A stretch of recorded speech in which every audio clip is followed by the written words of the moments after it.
사랑하는 성도 여러분, 오늘도 하나님의 은혜가 함께하는 성서학당이 되기를 바랍니다.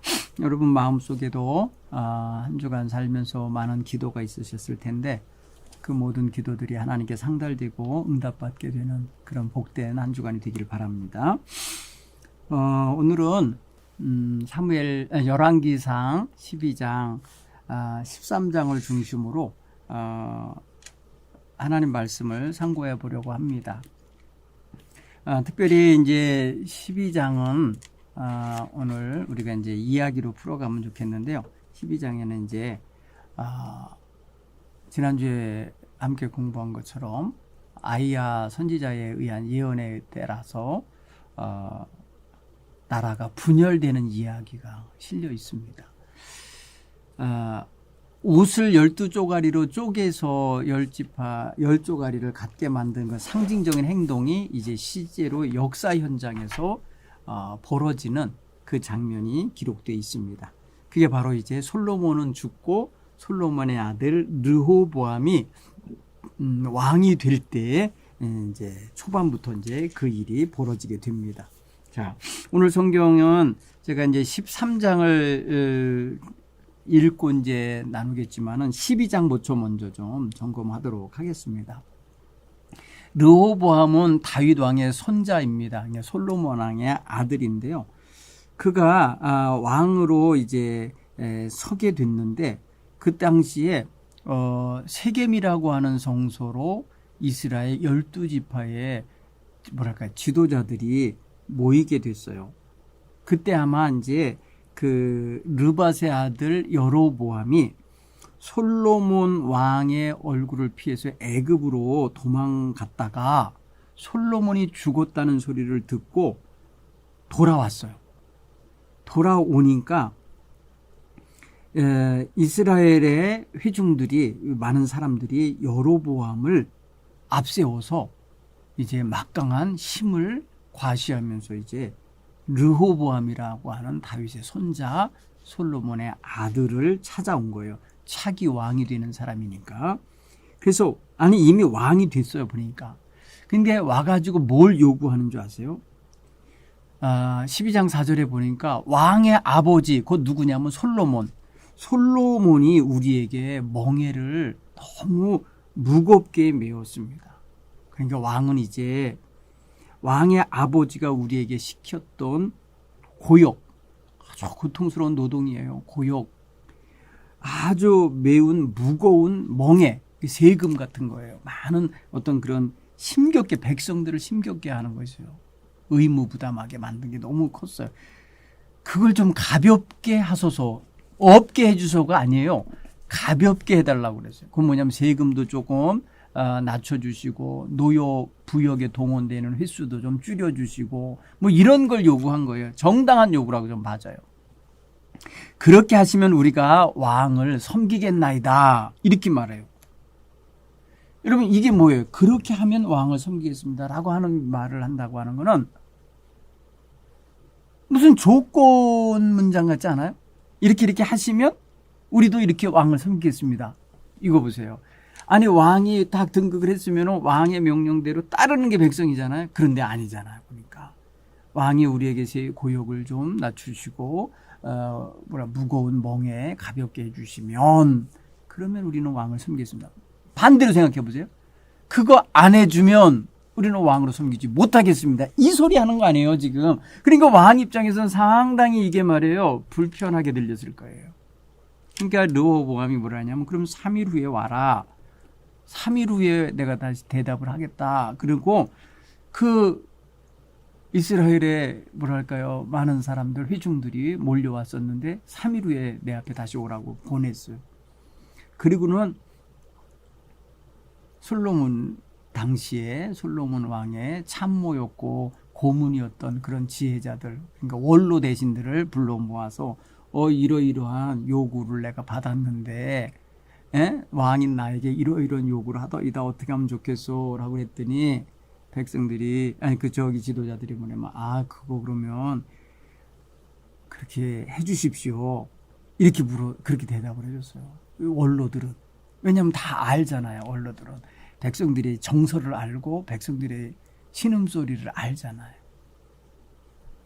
그렇게 자문을 구했더니 그렇게 가볍게 해달라고 하는 대로 해주세요. 이렇게 얘기를 해줬더니 조금 왕이 그래요? 이렇게 하면서 대답을 하지 않고 또 다시 다른 사람들에게 물었죠. 그게 뭐냐면 자기와 함께 자란 소년들에게 물었다고 성경은 12장 10절에 그래요. 소년들이 왕께 아뢰되 이르되 이 백성이 왕께 아뢰기를 왕의 부친이 우리의 몽에를 무겁게 하였으니 왕은 우리를 왜 가볍게 하라 하였은지 왕은 대답하시기를 내 새끼손가락이 내 아버지 허리보다 굵으니 내 아버지께서 너희에게 무거운 몽에를 매게 하였으나 이제 나는 너희의 몽에를 더욱 무겁게 할지라. 내 아버지는 책직으로 너희를 징계하였으나 나는 전갈 책직으로 너희를 징계하려. 젊은 참모들은 함께 자란 왕과 함께 한 연배 정도 되는 그런 젊은이들은 더 강한 압박과 그런 통치를 하겠다고 말하라고 했어요. 자, 이렇게 극과 극의 조언을 들은 임금은 결국은 3일 후에 백성들에게 젊은 자기와 함께 자란 소년들이 한 말대로 했어요. 어린 사람들의 자문을 따라서 포악한 말로 백성들을 위협했어요. 나는 더욱 무겁게 몽에를 매게 할 거다. 이렇게 더욱 강력한 책직질로 너희를 다스릴 거다. 이렇게 얘기를 했자 이때 이 말을 들은 백성들이 기가 막힌 거예요. 그렇죠? 성경은 이렇게 말해요. 15절에 12장 15절에 왕이 이같이 백성의 말을 듣지 아니하였으니 이 일은 여호와께로 말미암아 난 것이라. 여호와께서 전에 실로 사람 아히야로 느밧의 아들 여로보암에게 하신 말씀을 이루게 하심이라.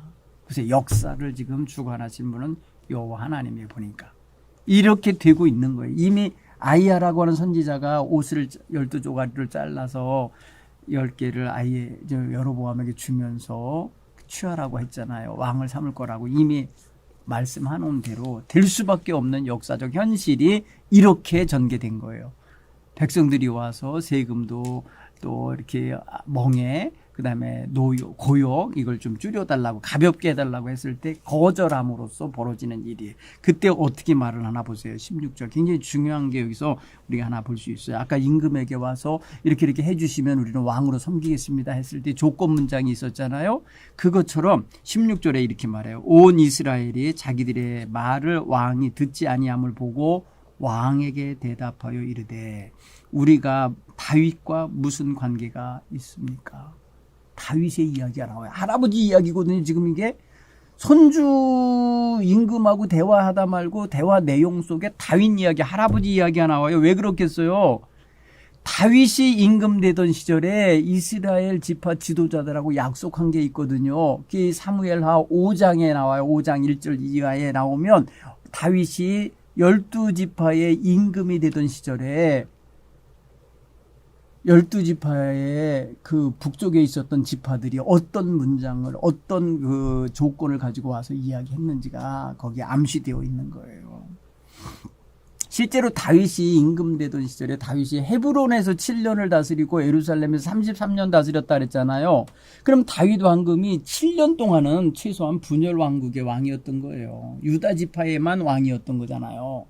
그런데 그가 예루살렘에서 33년을 다스릴 때 나머지 12지파 전체를 다 다스리는 임금으로서의 33년이에요. 그러니까 그 33년이 만들어지게 되는 그 기본 출발점에 백성들과 언약을 맺었거든요. 나는 너 당신들의 목자가 되겠고 당신들을 내가 양처럼 대하겠다. 백성들은 우리는 당신을 임금으로 섬기겠다. 이런 어떤 상호 간의 언약이 있었던 거예요. 그러니까 오늘 여기 르호보암하고 헤어질 때에 무슨 얘기를 하냐면 우리가 다윗과 이제 무슨 상관이 있습니까? 관계가 없다는 거죠. 이세 아들에게서 받을 유산이 없으나 이스라엘아 너희 장막으로 돌아가라. 여기서 이스라엘아 너희 장막으로 돌아가라는 걸 이거 해산하는 거예요. 이제 뭐랄까 임금 밑에 수하에 들어가지 말고 이제 각자 가자 갈 길 가자 이거예요. 다윗이여 이제 너는 내 집이나 돌아봐라. 여기서 왜 다윗의 이야기 자꾸 나와요? 다윗아 너는 이제 내 집이나 돌아봐라. 르호보암아 이렇게 말하지 않아요. 다윗과의 관계를 지금 정산하는 거예요. 이스라엘이. 그리고 헤어져서 갔다는 거예요. 여러분 이걸 보면은 유다 지파가 지금 말입니다. 다른 지파에게 이제 왕따 당하는 격이 된 거예요. 유다 지파의 임금이 르호보암이잖아요. 근데 르호보암이 백성들의 원성과 요구사항을 무시했잖아요.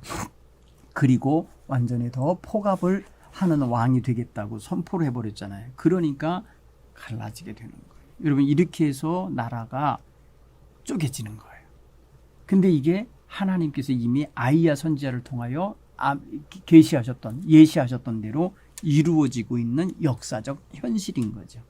자, 이렇게 돼서 이제 다윗은요 세겜 성소에서 급하게 도망치듯이 예루살렘으로 가게 돼요. 그리고 이스라엘이 다윗의 집을 배반하여 오늘까지 이르렀다 하면서 12장 19절 배반한 것처럼 이야기를 해요. 왜냐하면 이거는 유다 지파의 시각에서 기록된 성경이기 때문에 배반자로 보는 거겠죠. 예. 자, 이렇게 되자 온 이스라엘이 여로보암이 돌아왔다라는 걸 알고 그를 데려다가 공회에 청하여 이스라엘의 왕으로 삼아. 그러니까 북쪽으로 이 사람들이 갔던 사람들이 거기서 여로보암을 왕으로 추대하는 의식을 갖습니다. 20절에 보니까 12장 20절에 온 이스라엘이 여로보암이 돌아왔다 함을 듣고 사람을 보내 그를 공회로 청하여 온 이스라엘 왕으로 삼으니 유다 지파 외에는 다윗의 집을 따르는 자가 없으니라. 여기서 보면 이제 유다 지파 외에 한 지파 외에는 따르는 이가 없다라고 표현됐어요. 그리고 난 다음에 이제 르호보암은 이제 북쪽 지파들 이스라엘 족속과 싸우는데 평생 동안 싸웠다는 게 왕 있는 기간 동안에 계속해서 싸움만 하게 되는데 오늘 성경 표현에 보니까 21절에 군대를 소집하는 거 보니까 여로보암이 예루살렘에 이르러 유다 족속과 베냐민 지파를 모았다. 베냐민 지파 이야기가 여기 섞여 들어가요. 그러니까 유다 지파의 영향력 속에 아마도 사울 왕이 속했던 베냐민 지파는 아마도 이렇게 종속돼 있었던 것 같습니다. 그래서 그 택한 용사가 18만 명이었다. 이렇게 돼요.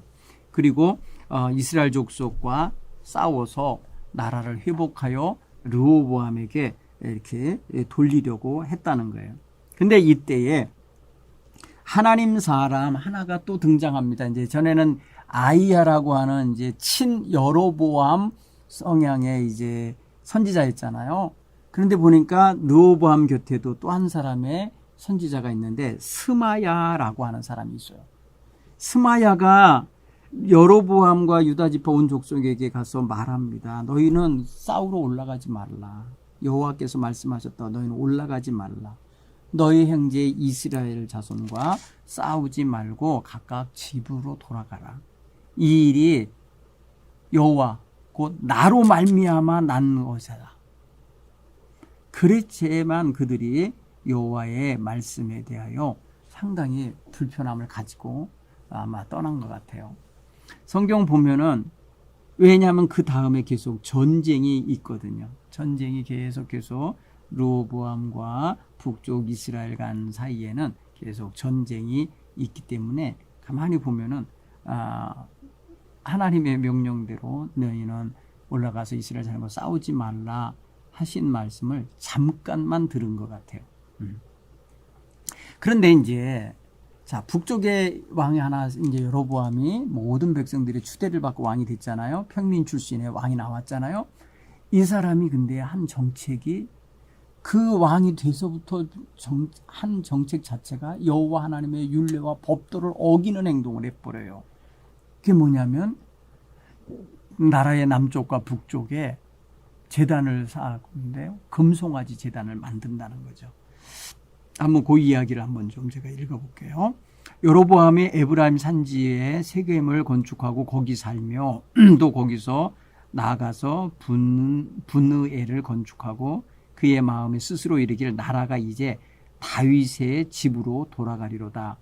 이게 무슨 소리냐면은 나라가 분열돼 있잖아요. 이제 그런데 자기가 임금으로 있는데 뭔가 좀 약한 게 느껴지는 게 있어요. 왜냐하면 1년에 서너 차례 백성들이 예루살렘 성전으로 가잖아요.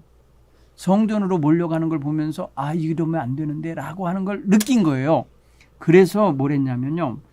12장 27절에 보니까 만일 이 백성이 예루살렘에 있는 여호와의 성전에 제사를 드리고자 하여 올라가면 이 백성의 마음이 유다 왕 된 그들의 주 르호보암에게 돌아가서 나를 죽이고 유다 왕 르호보암에게로 돌아가리로다. 위협감을 느낀 거예요. 위기감을 느낀 거예요. 이 종교적인 행사 때문에 절기와 이런 제사를 위해서 예루살렘으로 번질나게 백성들이 가니까 아, 그러면 이 백성들의 마음이 뺏기겠구나. 그래서 아예 국경을 차단하고 뭐랄까 백성들을 예루살렘에 못 가게 막는 정책을 한 거예요. 그래서 이에 계획을 세웠어요. 28절에 두 금송아지를 만들고 무리에게 말하기를 다시는 예루살렘으로 올라갈 것이 없도다. 이스라엘아, 이는 너희를 애굽 땅에서 인도하여 올린 너희 신들이라 하고요. 복수를 썼어요. 신들이라. 하나는 베델에 두고 하나는 단에 두다. 베델은 남쪽이고요. 단은 북쪽이에요. 이스라엘 북쪽 나라에 보면 그렇게 딱 나눠놓고 백성들로 하여금 못 가게 했어요. 근데 이 성경은 뭐가 됐어요? 30절에 보면 이 일이 죄가 되었으니 이렇게 해요.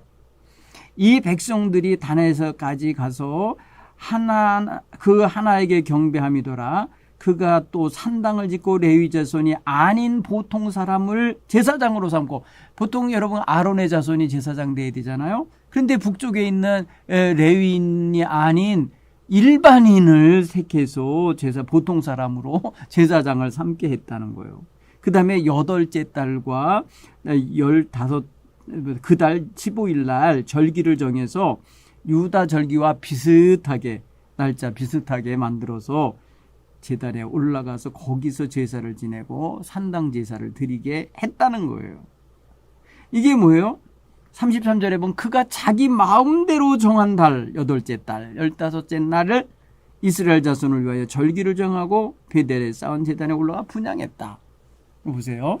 여로보암이 자기 나라가 다시 르호보암 솔로몬의 아들에게로 돌아갈까봐 막아낸 정책이 바로 종교 정책인데, 우상의 제단을 만든 거예요. 송아지 우상을 2개를 만들어서 북쪽과 남쪽에 세워놓고 예루살렘에 갈 필요 없다. 그래요. 여러분, 예루살렘에 올라가는 게 7째 달이거든요. 7째 달에 대속죄일도 있고요. 그날 나팔절을 지키고요. 그때 커다란 행사를 하거든요. 보통 이스라엘 백성들이. 근데 초막절도 지키고 그 무렵에, 그러니까 백성들의 마음이 쭉